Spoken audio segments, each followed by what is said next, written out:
Guys, good Friday morning. My name is Jerry Miller, and welcome to Real Talk with Keith Smith. Thank you kindly for joining us. It's a pleasure to connect with you guys through the I Love CVille Network on a show presented by Yes Realty Partners. Today's show is dynamite, and it's dynamic. You, the viewer and listener, can help shape the discussion. And today's program features the king of content, Sir Neil Williamson himself, the president of the Free Enterprise Forum. There are few people in this community as connected as Neil Williamson. The guy legitimately reads government documents. I'm just going to say that again. He legitimately reads government documents. He may be the only one in this community that reads government documents. Well, I'll give Sean Tubbs some props. Sean, you do as well. We miss you, Sean Tubbs. Judah Wickower is our director. You may or may may recognize the star of this program. He's incognito. Neil. Keith's not here. Wearing a cape. He's got a belt and a mask on. You might need to stand up. I've got my housing affordability utility belt. We have a superhero fighting for housing affordability. What is your superhero name?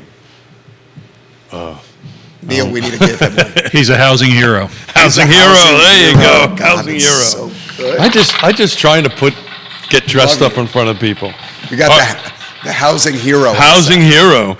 Yeah, I think this mask is coming off because I'm thinking of when Robin sits another thing about this whole I can't see anything. And even though I may or may not have spent a half an hour taping a mask to a pair of eyeglasses, I think this is going to come off pretty quickly. But hey, Neil, thank you for joining us. It's always a pleasure when we have you here. I start my Apple Watch timer to see how many zingers will come in per minute. So it's been a little bit light today. Usually you get. What showed you started? Normally it's in the pre-production meeting. I'm getting a couple of zingers, but for the half a dozen people in the world who do not know who you are and what you do, let us know what you guys do. Sure. I'm Neil Williamson. Since 2003, I've served as the president and executive director of the Free Enterprise Forum. We're a privately funded public policy organization focused on local governments in Central Virginia. In doing that, I attend a large number of meetings, mainly in Charlottesville and Albemarle, but also in Greene, a little bit in Fluvanna, and from time to time in Nelson. We also have a stringer, Brent Wilson, who covers Greene County for us. Which Greene has a number of interesting things going on right now, as it is in the, I guess they used to call it the exurbs, but I'm running into more and more people, when we talk about housing affordability, I'm running into more and more people that are working in the community in professional jobs that are living in Buckingham. And that just speaks to some of the housing affordability or the product that they can't find in the locality where their employment is. Well, thank you for being part of the kickoff series here. Yes, last Friday we had Jesse Rutherford, and Jesse shared with us, who's the chair of Nelson County Board of Supervisors, shared the same stat with us that they're folks that are working at their school systems don't live in Nelson County. They're in Buckingham or I think it's Amelia County, which is a little south of Nelson County, which I found that is odd, right? And now we're hearing the same thing in Greene County on that end of it. But let's pivot a little bit, because you're in the wine business, right? Kind of connected in a certain way. Talk a little bit about the sale that came up. Sure. It's a pretty big news, and Jerry talked about it yesterday on his show, and you wrote about it this morning, and I was busy trying to figure out how to tape a mask to a pair of glasses this morning. I just wonder when you're able to do real estate based on their capabilities. He is a realtor. He's a realtor. There you go. It was a couple minutes. By means of background, minutes. I do all the wine writing for the Virginia Wine of the Month Club, and I've been associated with the Virginia wine industry since about the year 2000. One point, I was the general manager for Prince Michel Vineyards and their Napa partner, their Napa sister company, Leduc Vineyards. And I've continued to be involved with the Well Hung Vineyard with an operation in Gordonsville, Roanoke, as well as in Charleston, South Carolina. The purchase that Keith so wonderfully referenced was the acquisition of Jefferson Vineyards and, more importantly, the associated acreage, some of which was already under conservation easement. but it was acquired by the Thomas Jefferson Foundation, which owns the presidential estate Monticello. Some folks, not many local folks, but some folks seem to believe that's a national park. It's not. It's privately owned by a 501c3 organization, the Thomas Jefferson Foundation. The foundation and the Free Enterprise Forum have had differing views over the years regarding property rights. The foundation believes that it is critically important that they have the view as Thomas Jefferson would have seen it from his Monticello to Charlottesville. The Free Enterprise Forum says that'd be great, buy it, because you really shouldn't be trampling on other people's property rights. And so that conflict has been 20 years going.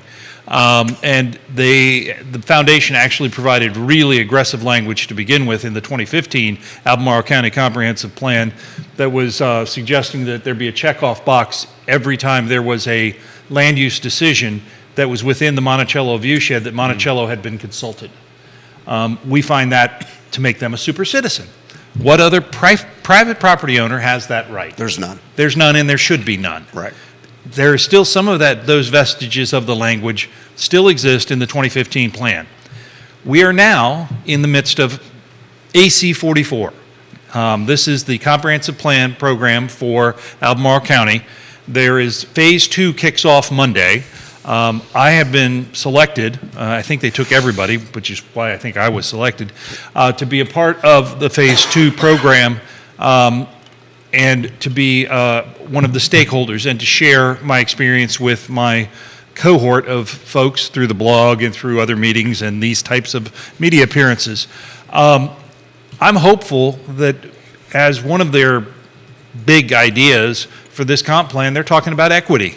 Well, if one private property owner has a zoning designation that no other private property owner has, is that equitable?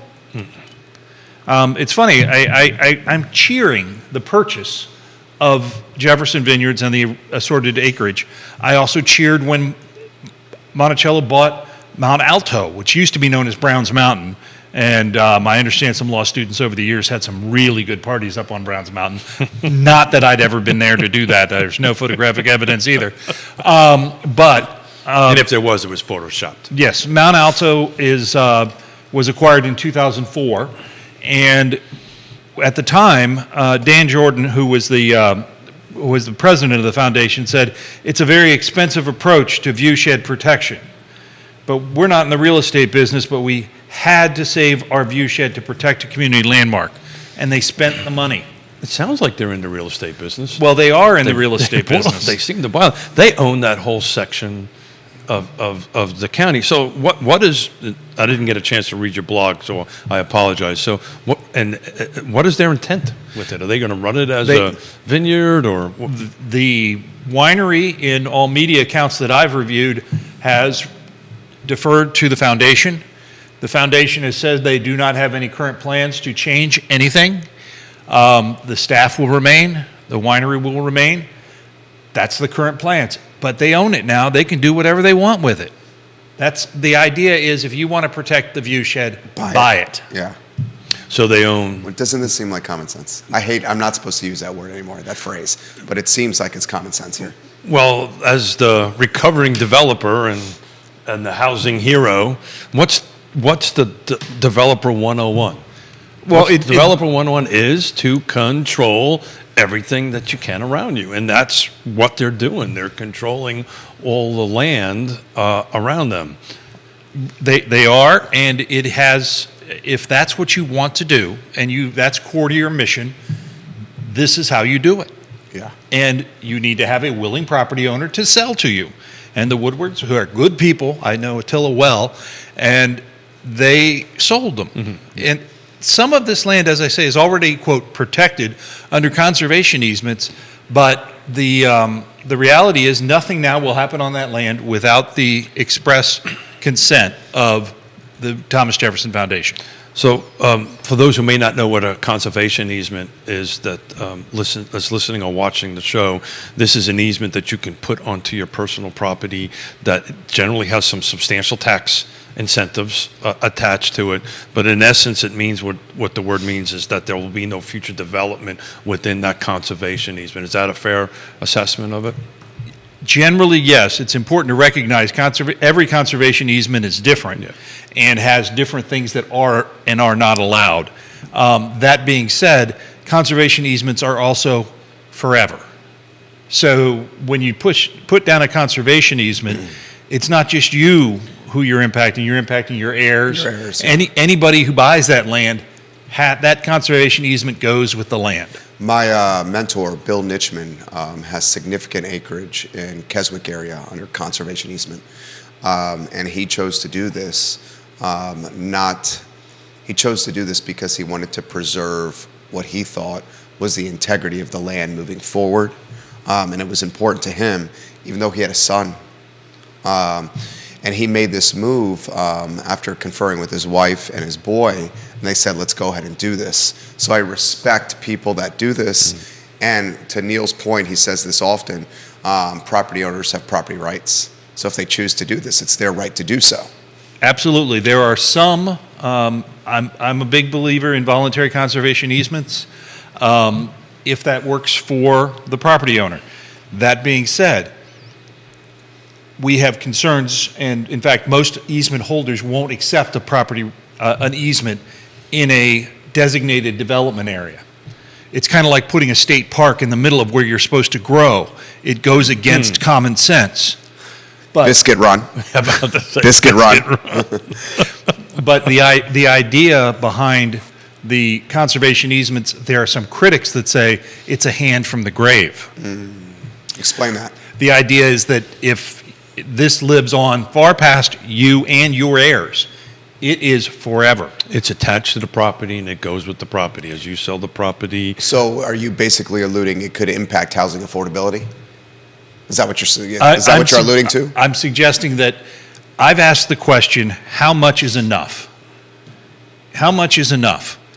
Well, perpetuity's forever. Right, but how much Well, acreage is enough? Yeah, that's the question. So if Albemarle County put forth a pretty hefty goal in the 2000s for amount of land in conservation easement. They also got they got a number of new conservation easements in what was the revalidation of the land use program. That meant if you were in conservation easement, you automatically got land use. That's a lower taxation. The other option that exists that many don't know about is ag-forestal districts. And my way of thinking, that's a 10-year commitment to preserve large swaths of land that are adjacent to each other. As our friend Lonnie Murray says, it protects habitats for bears and things to run. And it's not forever. It's a 10-year commitment, and it renews, and you can opt out at the 10 years. So I tend to think that is more approachable for many people than for perpetuity. But that's the difference between the conservation easement and the ag-forestal districts. I have several clients I work with that do conservation easements, and it's typically huge tax incentives. It's generally the reason from the property owner's perspective to go ahead and do that. I will tell you, I'm working with a couple right now that they kind of say, I regret I did it, right? Because now they want to Jerry's point, there's been some family changes, and they want to kind of subdivide this up for just a family subdivision, and they can't. They can't do that. So this is, something that you should go into with very wide eyes, open, and counsel from a trusted advisor. Trusted advisors on that end of it. But while you're on Albemarle County, I kind of want to revisit this meeting you and I sat in. That was the agenda was the developer incentives, which didn't quite turn out to be the case.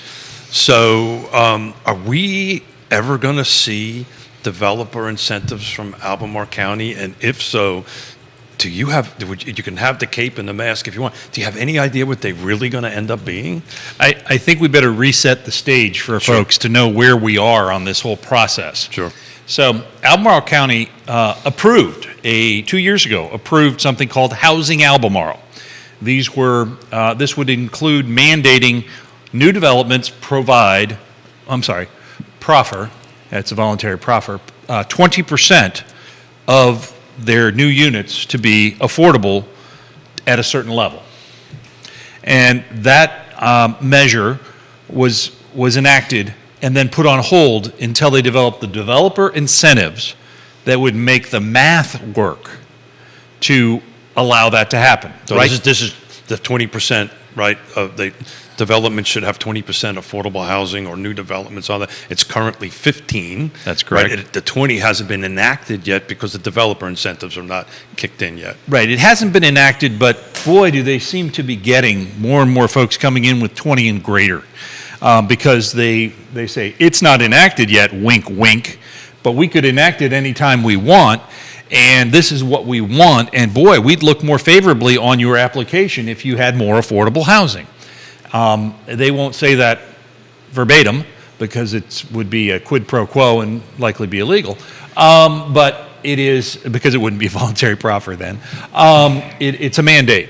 But where that is the development community, I was in a number of meetings early on in the discussions, and we provided a litany, a menu of ideas of things that could be done. And we had 2 good meetings, and then crickets.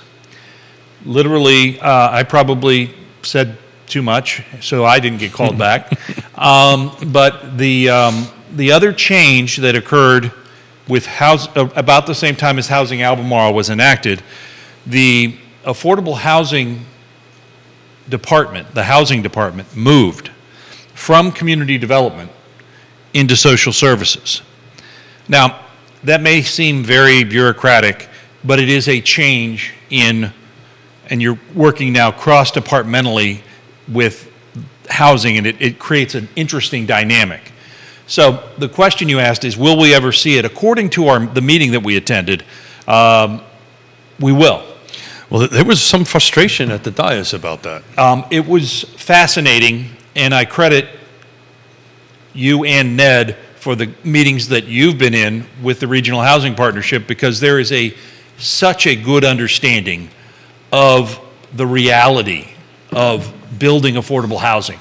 Right. He said from the dais something along the lines of, if you don't think we're going to have to pay for this, you're mistaken. You're mistaken. So they need skin in the game. Look at stuff that has worked. The View out in Crozet, I believe that's the name of that parcel. That's right. There was a tax abatement. What does that mean?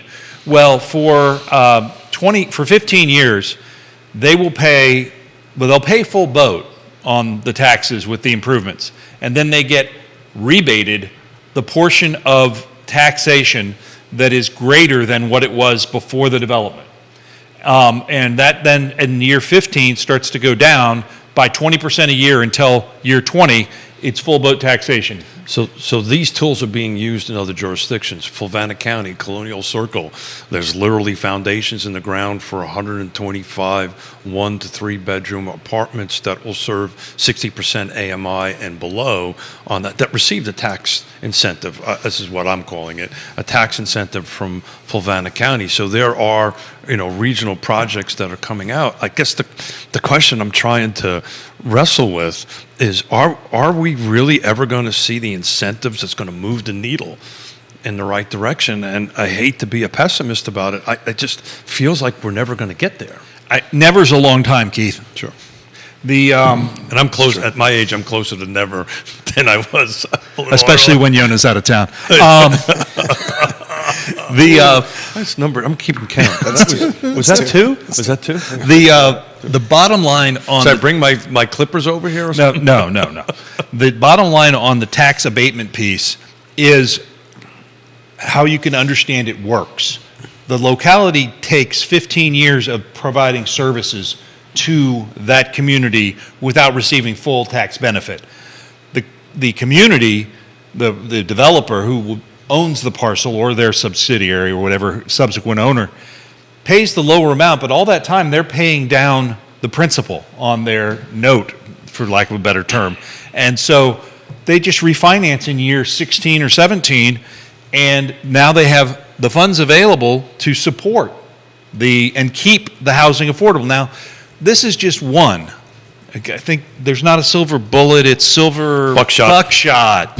Shout out to my dear friend Robert Liberty. Yeah. Liberty. Gosh, Give I me love liberty Neil or so give me much. death. I may have plagiarized the hell out of that. But the idea that itself won't give you housing affordability. So most of the folks that I watch, and you saw this with the RST project up at Forest Lakes as well, they're using what's called LIHTC, which is low income tax credits. That's right. And leveraging state funds as well. So it's 2, 3, 4 deals, all of which that require housing affordability for a longer term than the 20 years of the tax abatement. So this project in Colonial Circle has LIHTC, has the local tax incentive in front of it. It required all those pieces of the puzzle in order to produce 125, 60% in AM and below rental units. I'm generally a positive guy, right? But It's hard to be on this one. The bottom line is localities that want affordable housing across the spectrum must invest in affordable housing. So on my ride in this morning, I had 4 real estate agents call me from 4 different firms, from 4 different jurisdictions, asking me, because apparently I wear a cape, asking me, hey, I need to find a first-time home buyer. Where is something coming up? Where should I be looking? They were reaching out to me because the buyer pool is so deep. They're trying to desperately find something. And, I actually came in a little down today because I don't know what to tell them, it's that we're going to hopefully talk about the city rezoning here in a little while.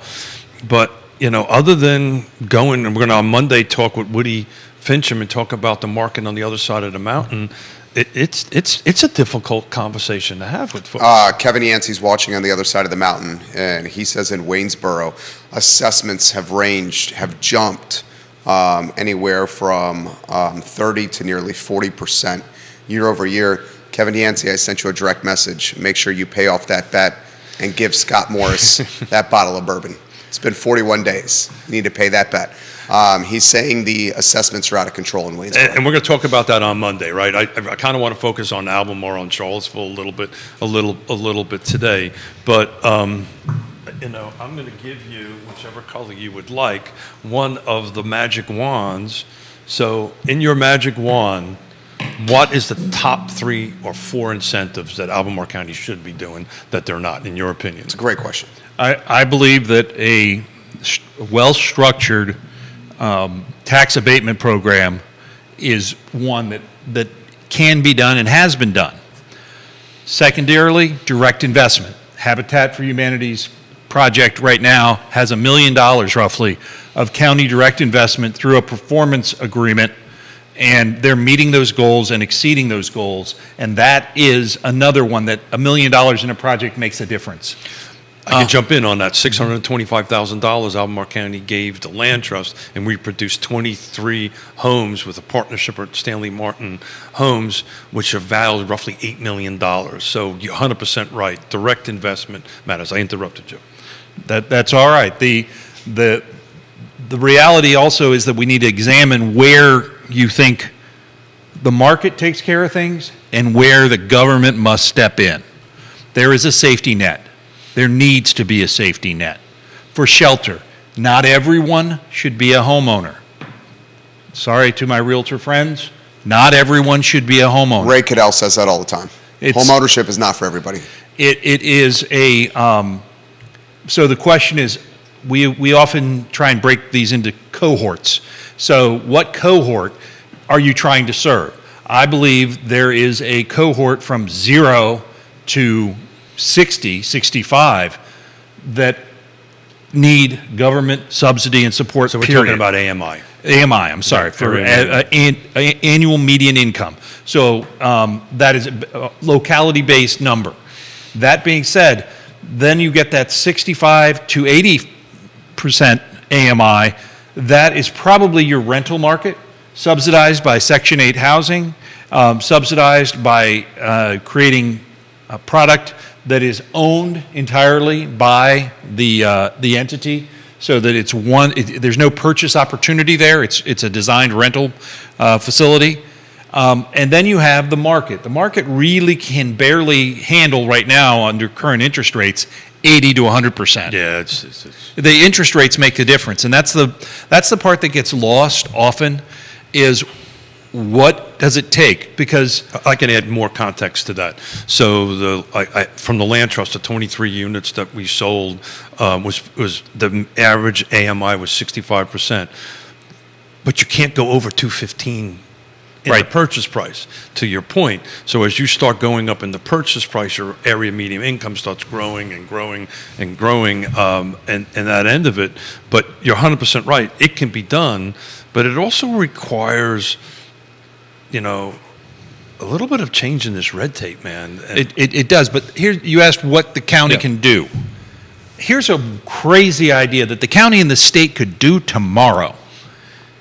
How about planning affordable housing and a mix of housing around the infamous Biscuit Run State Park? I had the pleasure of going to Greenville with the chamber last year, and we saw an area that was reclaimed into a park by the city of Greenville, and it was mainly in floodplain, but surrounding the floodplain was slightly elevated, and they've carved off that circle to be affordable housing. And what are they doing to make that affordable housing happen? They're giving the land. You take the land out of the equation, whether it be a community land trust. You have affordability. You have affordability. If you take the land out of the equation, and in exchange for the land you get a portion of the deed, you then can keep it affordable. I'm going to timestamp what he just said. Evidently, there's someone who's very curious about running for Board of Supervisors that would like an action plan for Biscuit Run Park, and that might be the action plan right there. Why is that not done? It's not done. It's controlled by the state. Remember, the state gave a 99-year lease to Albemarle County. But if you look at what it takes to build affordable housing, you need to have materials, you need to have labor, and you need to have land. And infrastructure. The idea behind it for the county would be to get into that business, whether it's being the holder of the land trust, transferring some county-owned land that isn't going to be used for a school to the land trust, if they did that transfer, and maybe they subdivided it ahead of time, because sometimes projects that are by the locality get through the red tape faster. Those are the kind of out-of-the-box thinking that we need. And why can't we do it? I love this guy. So one of the things I'm pushing hard and getting a little resistant is to create a land bank, which is in essence what you're talking about, and where the 6 jurisdictions all get together under a certain umbrella. I happen to think the Regional Housing Partnership is the right umbrella to do that. Some may think otherwise. But what you do is you create this regional land bank, which does exactly the same thing, where you would take a school or a portion of some county-owned property that you can turn around and do similar to what UVA is doing, right? You send out an RFP, right? You have to partner up with some developers, and I will say that it's critical to talk about what UVA is doing. It has. I will be moderating a panel at the State of the Community event next Friday. I encourage folks to go to the State of the Community event. I think it's 11:30 on Friday at the Darden School. It's a ticketed event. There'll be lunch at the end. I'll be the one that stands between you and your lunch. But have had the opportunity to speak with Pace Lockney from UVA a number of times preparing for this panel. And, she has been associated with the university for 20 years or so. And I was just saying, I've been doing this for about 20 years. This is a huge change in thinking by the university. They're delivering units. Now, people say it's not enough units, it's not fast enough. Then there's those of us in the desert just looking for a glass of water that are saying, my God, thank you for bringing a glass of water. So they're going to deliver, it's 1,500 units. Charlottesville Twitter is certainly saying it's not fast enough. You've seen those tweets, yeah. You're saying you're not necessarily buying that. I'm saying something is better than nothing. Sooner would be better, but something is better than nothing. I agree. So one of the other masks and hats that I wear, as you well know, I'm on the community engagement team for that project. So, they are focusing on the two rental units for the most part at the moment, and they're in the RFP process, request for proposal process. I'd like to see it to go a little faster on that end of it, but they are moving in the right direction. The next big thing for the ownership will be the North Fork parcel, which will have probably a larger number of units, which will have some ownership component in it. But at the moment, it looks like there's... And it's important to recognize North Fork is owned by the foundation. It is, well, all three parcels are owned by the foundation. That's just a recent move. They took the one that's across from, help me out, what's the hotel on West Main Street? The old Sears building. The old Sears building, thank you, on West Main Street. They've actually handed the UVA handed that over to the foundation, which is an important piece of information because it has to go through their zoning process, which we're going through this whole RFP process, and now we got to go through a whole rezoning site plan process through the city and/or Albemarle County. But the point that you made is it took me about 10 years to get UVA at the table as part of the Planning District Commission and Regional Housing Partnership. And the fact that they're at the table is a huge step forward. Agreed. And I'm happy to report that the president will be speaking at the State of the Community event along with Pace Lockney on my panel. And this event will be, there's still 100 or so tickets left. And you can go to CVilleChamber.com to get your tickets. Well, I'm going to pick one up, but I'll be sitting in this seat till around 11:30, but I'll show up late and watch you guys chat. Comments coming in fast and furious. Let's go to the I Love CVille group. And on the I Love CVille group, multiple people are asking for some insight on the Southwood project and if it's truly housing affordability. Do you want to touch on that, Neil? Sure. The Southwood project is moving. You talk about something that took a long time to get to where they got to. It took a long time to get that moving. But I can't recall who it was, but there was one, I believe it was a planning commissioner in Charlottesville that said, yeah, I mean, I literally can watch Southwood going up, and there's a new house almost every day. Is it really housing affordability? Well, I would encourage you to take a look at the performance agreement that Habitat for Humanity has with Albemarle County. They have met each of those goals. To receive the funds, they have to report in on a regular basis on what their milestones that they've hit. It's not all affordable housing. That's what I was just... It is a project that is supported, that includes affordable housing, but is supported by commercial development and market development. This is how it works. It's mixed use, mixed income. It is, but also it is, at its core, it is anti-displacement. Anyone who is living in the Southwood trailer park has the opportunity, but not the requirement, to move to one of the new units. This has been a resident-driven process. It is Dan Rosenzweig, who I think has been on the program a couple of times. Front of the show. He is a much nicer person than I am, and is a wealth of information about resident-driven planning. And that's a great thing to point out. It is mixed use. It is mixed income.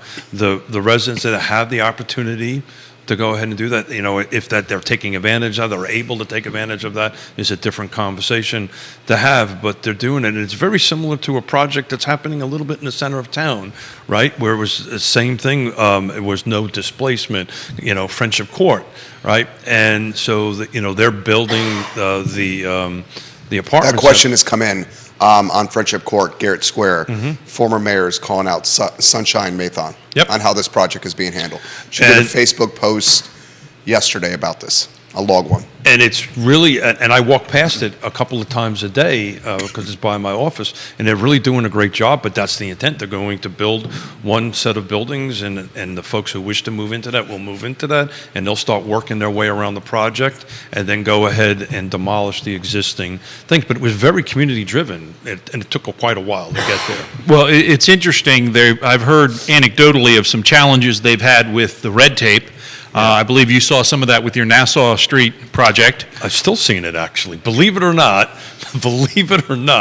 we are 2.5 years past closing, and we still haven't gotten our bond money back.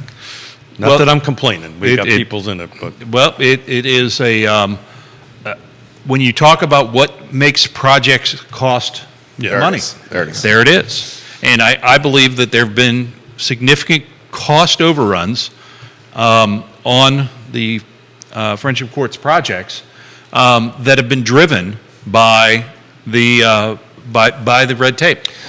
yeah. So somebody can Google. They can look on its national stats. 25% of every new construction home, that regardless if it's an apartment or otherwise, or single-family detached, is red tape. But there, Or you know, regulatory and expense. the question is, what's the proper balance? Yeah. Because what does the zoning regulation do? It not only protects the homeowner, it protects the subsequent buyer.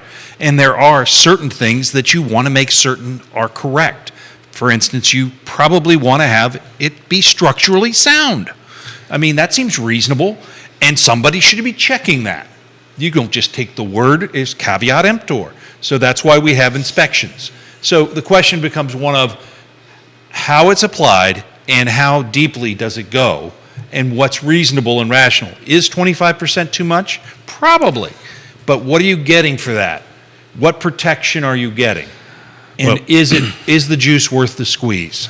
So Stuff's coming in fast Go on ahead, this. So there's got to be some kind of disconnect happening. And Katie, I'm going to get to your comment. KTP, the Queen of Whitehall, Katie Pearl, watching the show. I have 4 different people asking about affordability in Southwood right now. Why is the disconnect? Is it the messaging? Is it the branding? Is it the communication? Like this question from Katie, and she's a realtor, and Yeah, she's very talented. She says, I'm curious if the residents of Southwood are able to afford to live in the new development, or is this through Habitat? Then on another page, ultimately it seems the goal is profit and not the replacement of affordable housing at Southwood. And then on another page altogether, the residents of Southwood are losing their homes here and are being left without a place to live. I mean, the same comment in very different forms here. What's happening here? So, if you don't mind me jumping in, I think you started it off right. I think it's a lack of messaging and maybe not getting the story out correctly. I wrote a note down. We're going to have to get Dan in here and let Dan speak to it. You know, very specifically on what's happening. Every conversation I've ever had with Habitat is nobody's being displaced, only if they wish to be not to take possession of something. Now, Dan needs to say that, not Keith or Neil. Is that a fair statement? That's fair, and I think that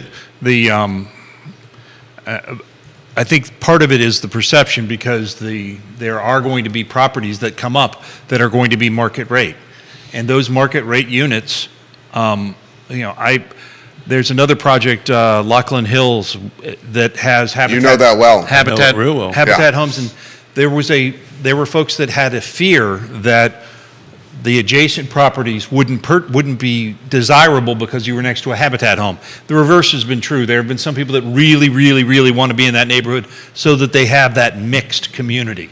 Yeah, so Habitat has a section within that, and you're 100% right. Some people were afraid, some people weren't on that end of it, but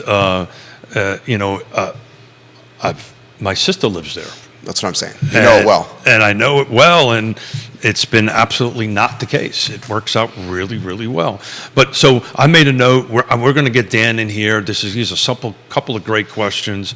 I don't want to answer it incorrectly, but everything that I understand is if the folks that are living there wish to buy, they have the ability to go ahead and do that. How that mechanism works, I don't know exactly. I also will say that the folks associated with the development have been somewhat masterful in bringing the residents to planning commission meetings, board of supervisors meetings, and bringing translators, because there are many that do not have English as a first language, so that folks can understand what's going on in front of them. I am encouraged by what Habitat is doing. It's one model. It's not the only model, but it is important to recognize Habitat is a developer here. Yeah. They are making a development work with the idea of non-displacement and with market rate units included, and they have to go through the same development process that everyone else does. Friend of the program, John Blair, watching the show. NBC 29 is watching the show. Tom Healy, the realtor, watching the show. Joyce Washington, the realtor, watching the program. Ashley Butler is saying, Neil Williamson, fly, Eagles, fly. She's watching the show as we speak right now. I see the CVille watching the show here. Why are there parallels, Keith, with the messaging at Southwood and the messaging at Friendship Court? Because many in the community are seeing, say, Friendship Court, that the African-American community is being displaced there. And many in the community are saying the Hispanic community is getting displaced from Southwood. Is that a messaging issue? I mean, you literally have the former mayor ripping Sunshine right now on social media. Yeah.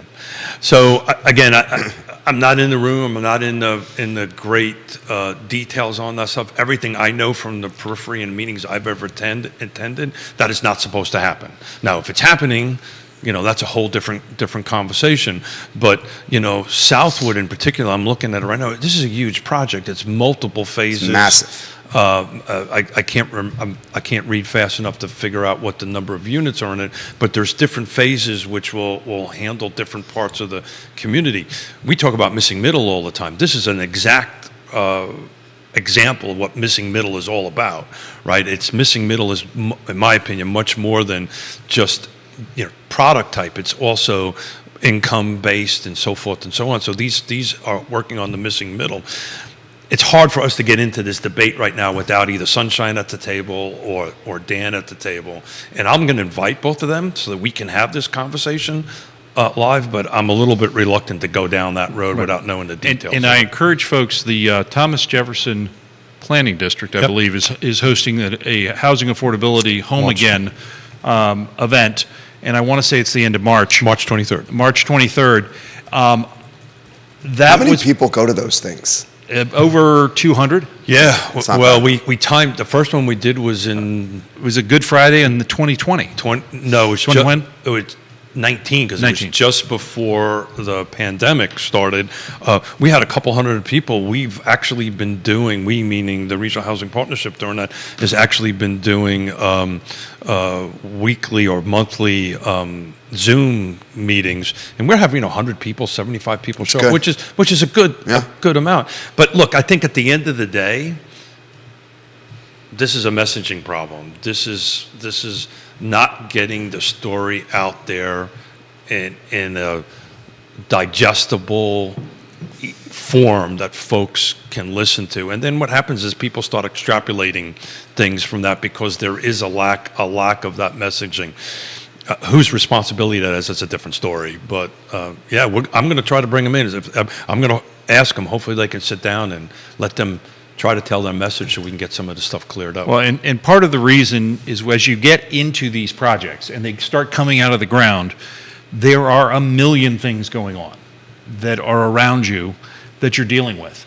And you feel the need to explain some of them because they aren't core to the message, but they are critically important to a cohort in the community. So you're spending time talking about the environmental impacts of stream water rather than the housing affordability that you're providing for current residents. Again, the 3 phone calls, excuse me, 4 phone calls, that's this many. The 4 phone calls, sorry, 3, 4, it was close. He's going to start using his toes. Yonna's out of town. Yonna's out of town. Yonna's out of town. Yeah. We love you, Yonna. But Forrest has been keeping me straight, so that's good. That's dog. the dog. The 4 phone calls I had on the way in, right? This is the same conversation that we're having. Hey, where can I go? Where can my client buy something? They're teachers, they're firemen, they're police officers. Well, and what can we done? And what we're seeing right now in Charlottesville is a dramatic element of change. Let's go there. Oh, I thought you might like to. Please. I worked on that segue all day. Nicely done. Nicely done. Charlottesville hired a consultant to build first an affordable housing plan, then to build that a comprehensive plan around the affordable housing plan, and that was approved in December of last year, of 2 years ago now. And now they're working on the zoning, which is law. Comp plan is guide, zoning is law. And there are some in the community that believe that will be approved by council prior to June 19, 2023. You got the Clippers? Hold on a second. But continue to talk. Okay. But Studio the camera, idea behind the zoning is to make more housing available. It literally will allow anyone who has a single-family unit to put up a duplex, triplex, or quadplex by right. You'll still have to meet certain building requirements, but you won't have to go through the legislative process and hear your neighbors complain about why you shouldn't do it. And once that passes on or before June 19th, 2023, Mr. Smith will be known as the clean-shaven Mr. Smith. For those Carry that this are, around. I am ready to. that's a very quiet Clipper. Well, when you spend with, my sister said this is what to buy. For those that are not watching, if you're strictly listening, Keith Smith has Clippers. Clippers. He's prepared to lose the bet. Neil Williamson is going to win the bet. Keith is going to have his mustache shaven live on air. Yeah, I am. Look, I want to lose this mustache, and that's saying a lot. I've had this on my face since 1985. That tells you It how. also speaks to your character and how you're a good man. You're a good man. Thank you. So 1985. Jerry, where were you in 1985? I was how old I was? Almost 4. Almost 4 years old. Oh, my mustache is almost as old as you. Oh, good Lord. But I love you guys. thank you. That was we keeping score. Somebody keeping score here. That was a zinger for me. Got it. No one has sung him yet. Yeah. Well, I don't know.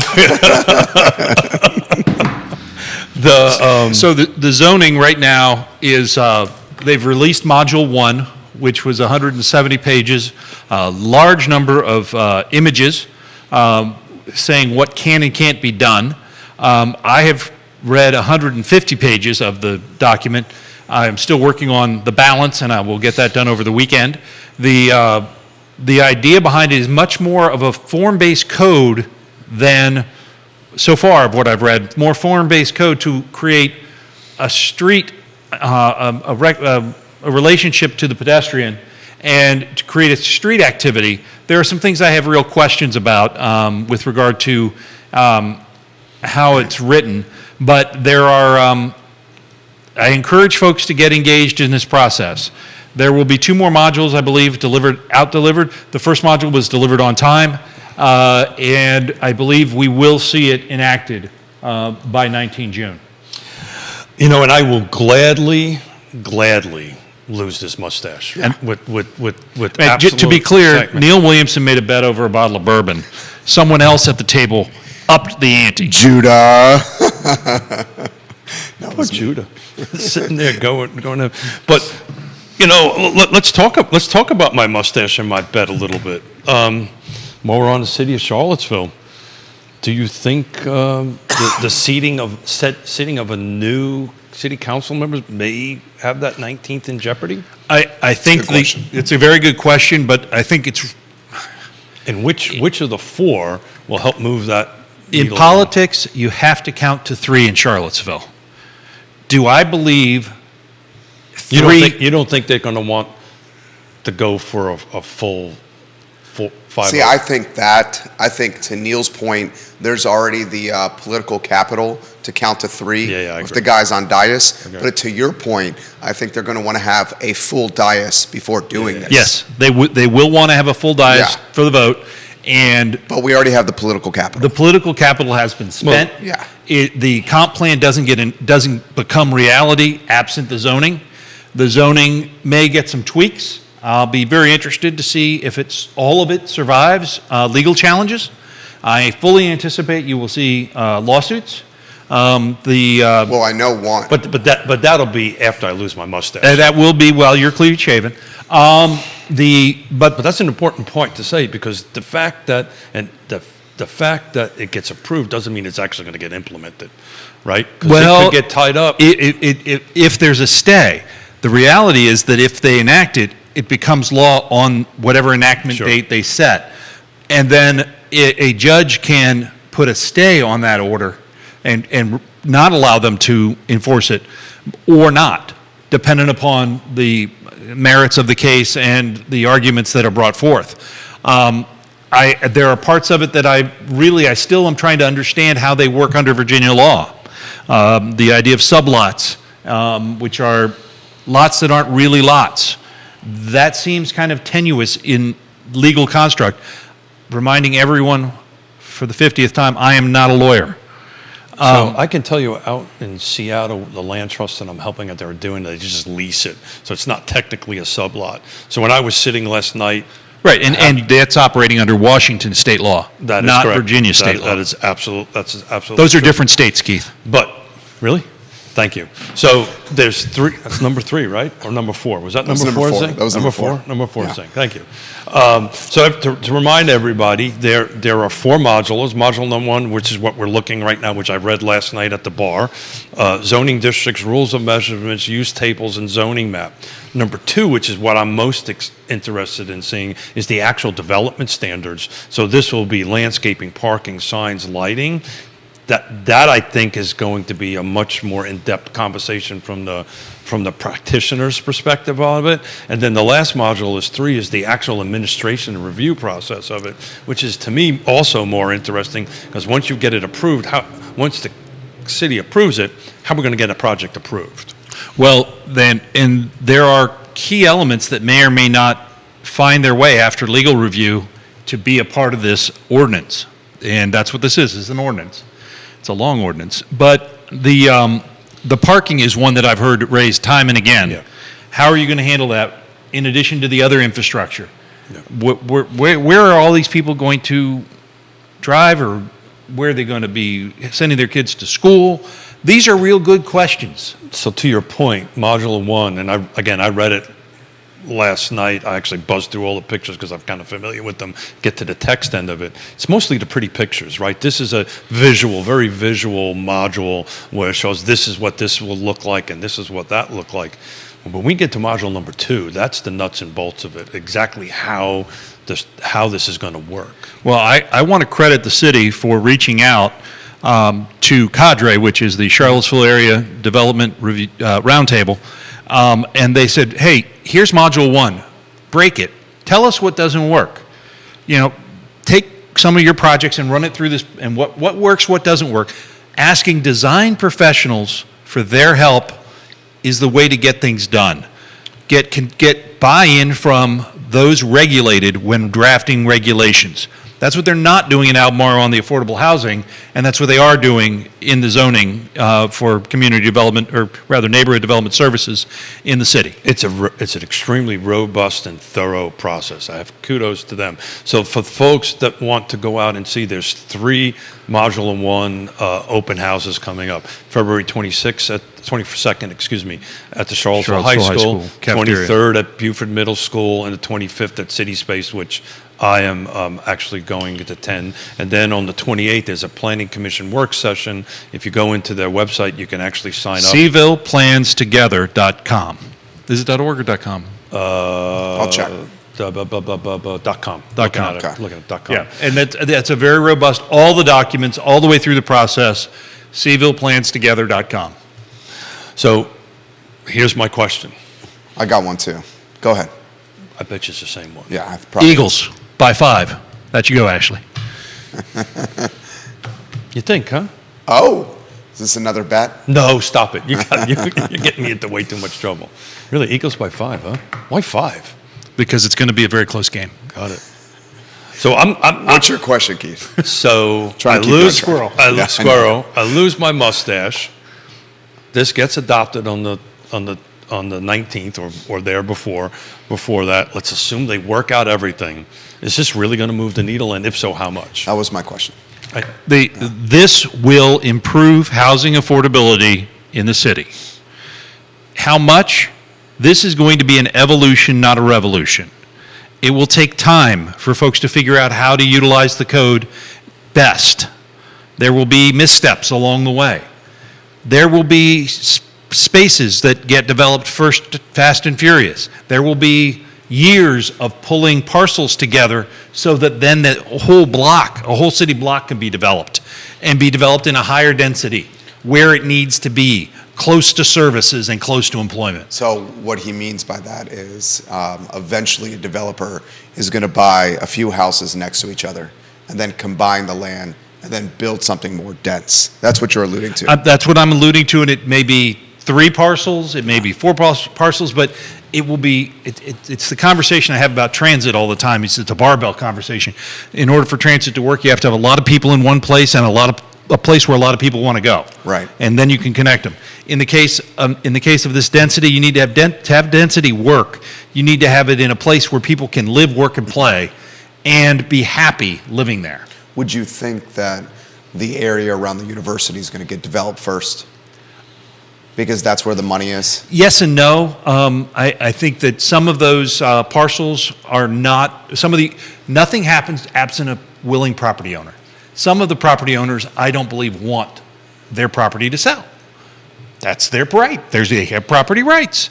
But there are, I think probably you'll see some things close to the university and close to the hospital is where, that's an employment center.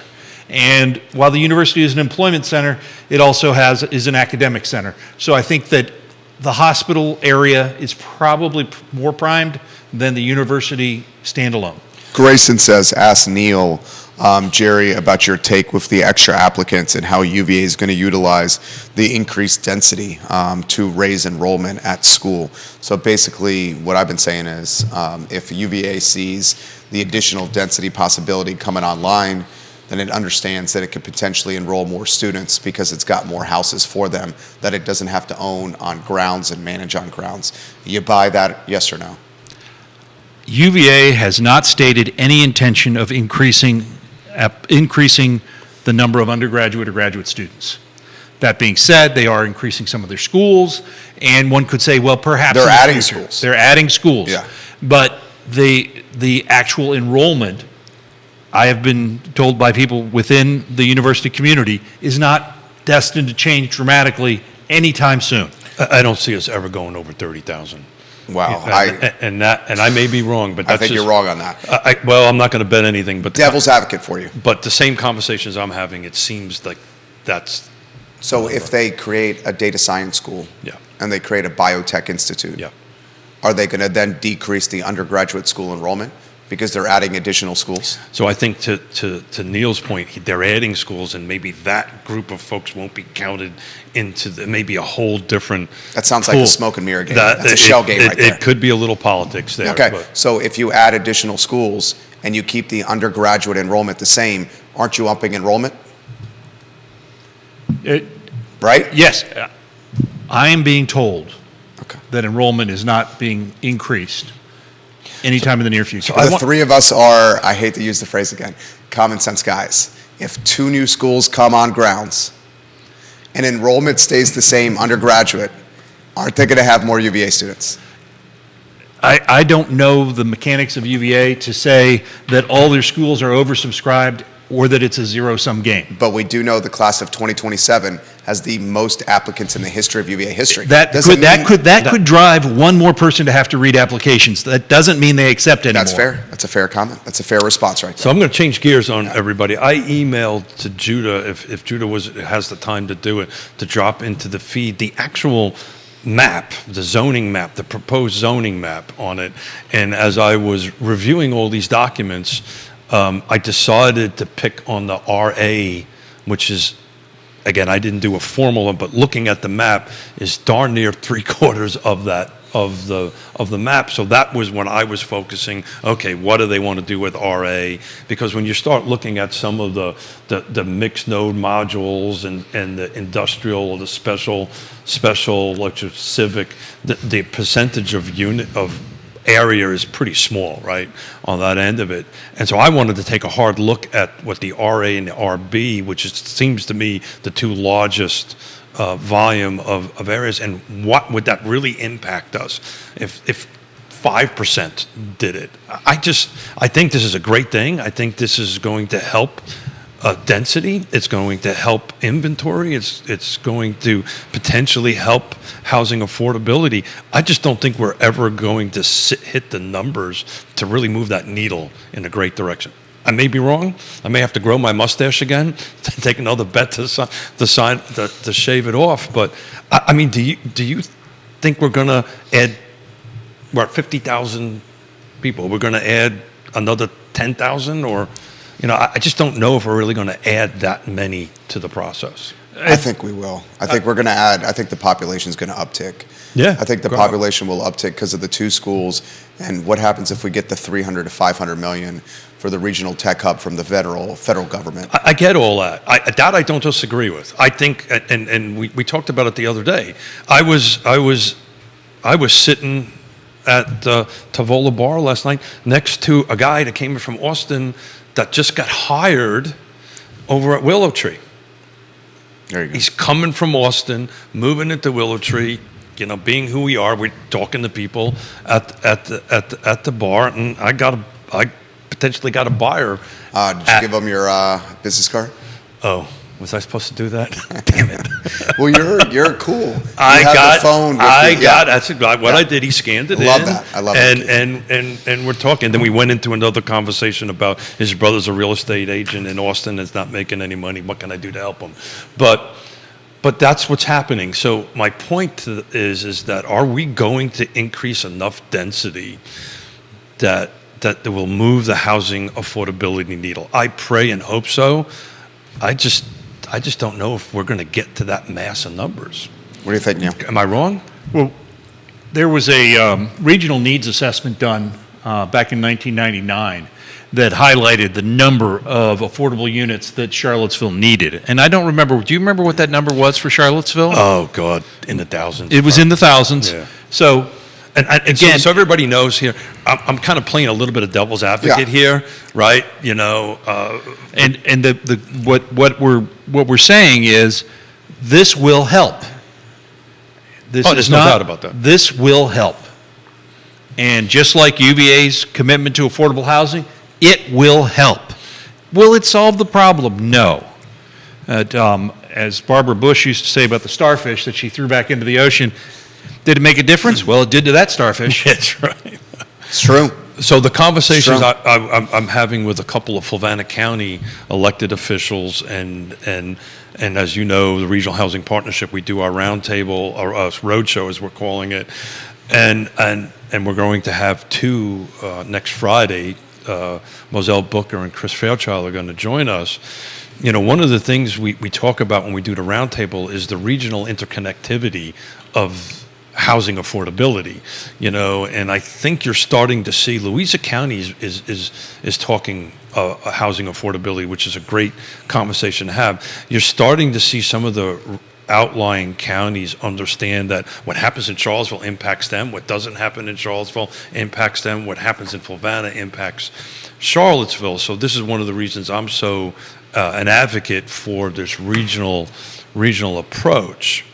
That being said, your home county is about ready to bring a bunch of units on. Well, it will bring them on when the folks that have already completed the entitlement process choose to bring them on. Sure. That is property rights. The county has approved about 2,000 units, mainly located in the Ruckersville area, to come online. How quickly they'll come online? There was a project, I think it's before the board next week, maybe it was this week, that talked about bringing only 97 units a year on as a cycle. How quickly they come online is really a function of the market as well as the builders associated with it, how much they want to move forward with it, and how easy they can get the contractors to do the work. So it is a dynamic. I was in a meeting the other day with someone who was bemoaning the fact that someone got an approval to do something and then didn't do it. I said, well, that's the property owner's right. If you get the permission to do it, you don't have to do it. It is up to the property owner. You can't mandate it has to be started in a Right. certain, yeah. But the point I guess I'm trying to make looking at all the jurisdictions around here, to say that in some sort of process, right, regardless if it's being produced or not, that Greene County seems to be kind of the standout here with potentially 2,000 I units think coming. Greene County's in the catbird seat. I mean, the momentum and the tailwinds behind Greene County is tangible. Well, there are concerns, as there are with any new development in any locality. So those You're talking NIMBYs? I'm talking realists, neighbors that say, okay, you're going to bring 2,000 units here. Where are those kids going to school? That's a very real question. So How are you planning for this? What is it you're going to do? And how does your capital improvement plan address the demands of the new units in Louisa? What are you doing to get them? Louisa schools are great. Are they properly located? How long does it take a kid from a gated community on the edge of Zion's Crossroads to get to an elementary school? Those are questions that the neighbors have. So questions. This is the beginning of these Friday roundtables. So I have two Greene County Board of Supervisors coming in later in the month. I'm working on a couple from Louisa County, so we can actually have these conversations similar to the Sunshine and Dan conversation. To have the actual folks at the table to have this conversation. But as you guys have been talking, just for the heck of it, I've been trying to take a look at what is active under $250,000 right now. And the car footprint? And the car footprint detached. For a start over, there's 20. And again, How many in Almora? Hold on one second. how many I'll tell people you. start their housing climb in a detached home with a white picket fence? I No, see. well, we're going to go to attached next. And how many people start their climb with a rope ladder hanging to the attic? That's my roommate. There's He's totally there's right. Three. He's totally right. There's 3 in Albemarle County. He's totally right. Under- I started with a condo. Maybe the mindset just needs to change. And there's condo inventory out there. And I understand that everybody wants the backyard and the white picket fence, but hey, I lived in a condo for 7 years. Anybody want to take a stab at attached under 250 in the 6 jurisdictions? How many? Attached under 250? So these are either Condos or townhomes? no condos. I'm going to do separately. Okay. So these are either duplexes or townhomes. Attached under 250. Wow. Under 250. I would bet there's not many. 1. Is that true? Right. Where's it at? Sycamore Square. That's out in Okay. Fluvanna County. That's a good spot. How about condos? I'm going to do condos here in a second.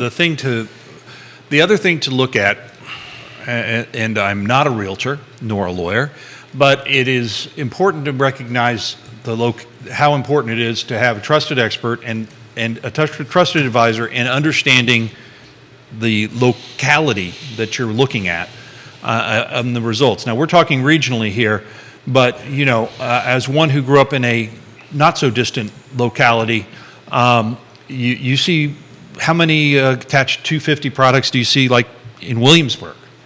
You don't. Right. You don't. 6.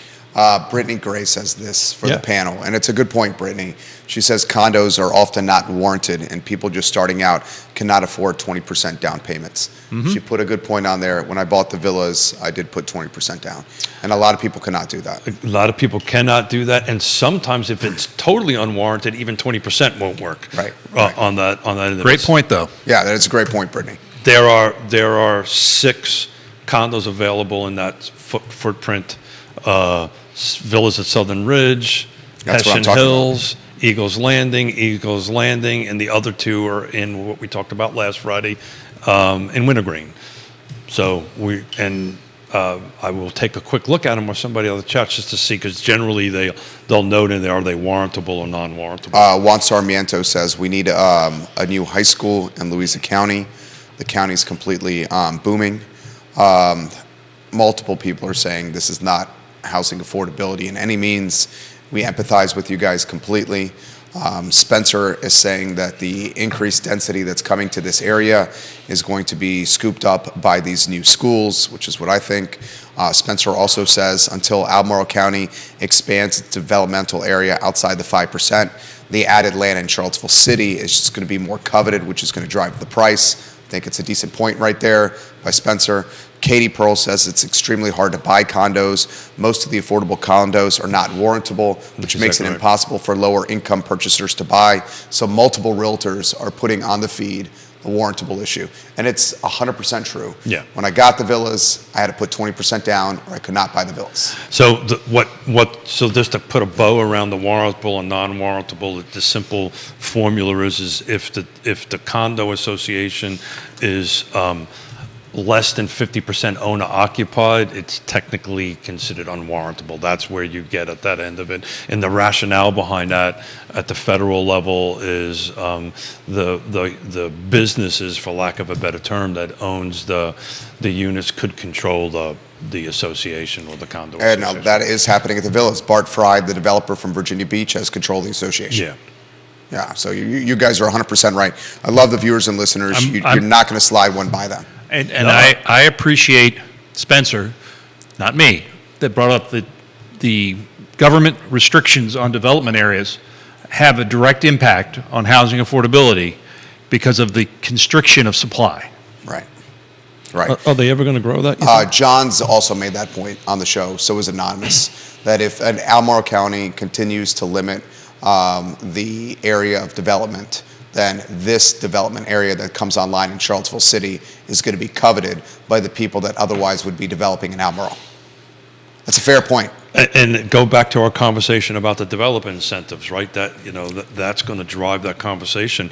The thing that I want to take a look at and been reading these hundreds of pages on it, is there any incentives, which there are, affordability incentives for the city rezoning rewrite that they're doing now? Is it obligatory? Is it not obligatory? That's a whole different conversation to have, but there are some bonus densities that I was reading yesterday in the city for if you have a certain percentage of affordability to it at a certain percentage AMI. But there's a lot of work between now and I lose my mustache that has to go through that. But folks should try to attend these meetings if they can, or even better, File Free Enterprise Forum. Support my dear friend that's sitting to my right. Or even better, donate. That's what I was about ready to go to. Donate so he can continue to do that and show up in these meetings and do these wonderful selfies that you do. I'm happy to have the support of the community doing the work that I do. You're really good at your job, man. I enjoy what I do. I do go to a lot of boring meetings, and I do live tweet many of them. I love it. So just a little. I genuinely learn from your live tweets. And a little shout out to you, and you. Maybe I'll embarrass you a little bit, but I don't think there's a single elected official that you talk in front of. They may not agree with you, but they respect you. Oh, no doubt. And that's huge, right? So there may not be agreement, but there's civility in the conversation. And they take what you say seriously, and I know you well enough to say this, you take what they say seriously on that end of it, and that's okay. You're just not sitting there yelling at people, you're actually trying to engage in a conversation to change. So my hat, or soon-to-be mustache, is off to you on that end of it. I concur. The mayor of McIntyre, Bill McChesney, if Neil loses the bet, does he have to grow a mustache? That's a great idea, Bill. I had a full COVID mustache and beard, and my wife made it certain that needed to go away. I think that's where the bourbon comes in. Yeah. I'll get a bottle of bourbon. He gets a bottle of bourbon. But look, Speaking of bourbon, Kevin Yancey, make sure you give it to Day Scott 41. Morris. I'm not prepared to shave it off yet, but I'm pretty sure I'm losing this bet. This bet was a year ago we made the bet. Yeah. I was wondering if the new sitting of a city council might screw that dates up a little bit. but Multiple people are you're asking 100% who right. Neil Williamson would like to see in that seat. If I know Neil, he's not going to answer that one directly.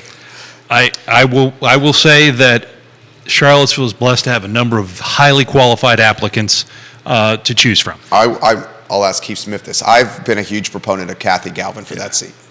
Do you want to answer that one or take that?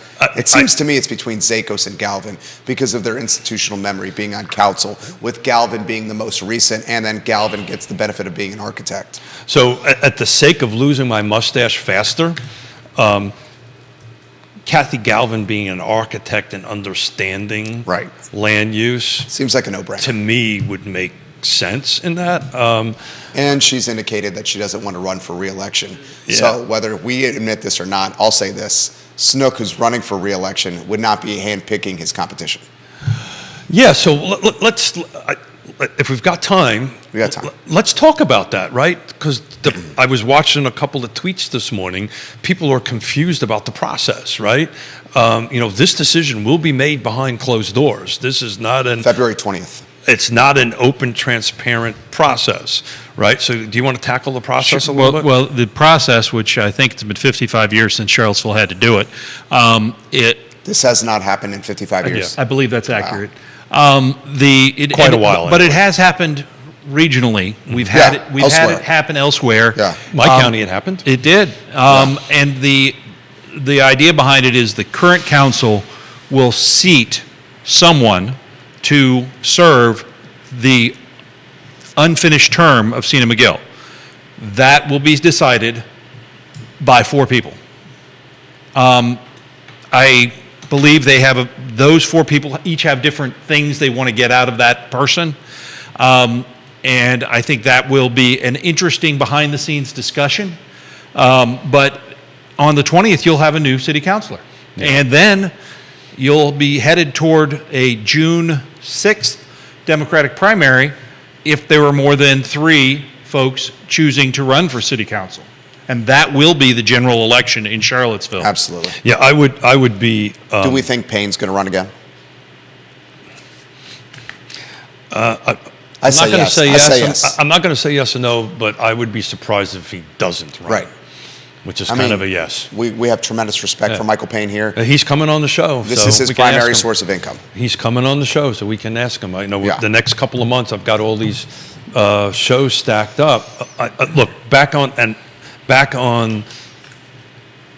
I would be very surprised if Kathy doesn't get the nod That's what I feel. because of her expertise. And institutional memory, and most recent on council. The other thing to know is the 2 things that the council is going to be doing in the next 10 months are the budget Yep. and the zoning ordinance. And I'm certain that that will influence the 4 people making the decision on who of the 6 that have been winnowed down will be serving as your city councilor for March through December. I agree. How about this question that's come in from Grayson? He lives in North Downtown. Gentlemen, if Kathy is in fact picked for that final spot, is it fair that she gets to select a city manager permanent? Is it fair? Or should that, let me add to his statement, should the city manager, the permanent city manager, be hired next year when you have elected people on the dais as opposed to an appointed person on the dais? There's an election in the state of Virginia every year. Every year. Yeah. So, that process is always happening. We may, in Charlottesville, be on 2-year breaks or something like that, but there's always election. Once they get sworn in, they're sworn in to do the job. And I do not think that whoever is appointed is any less a city councilor selected by the public because it was selected by representatives that were selected by the public. So I've got a placeholder for after the 20th because whoever's selected, we're going to ask them to join us and talk a little bit, which, Kathy's been on the show, your show many a times, on my show a couple of times, so we shall see. But I think the third point you made is correct, Jerry, that, if she really decides not to run again. She said she will not. Yeah. Yeah. Well, that she may change her mind. She can It change her happens. mind. It Yeah, happens. she can It change her happens. mind. It happens. But I think those 3 things stacking up, this is her world. She understands land use.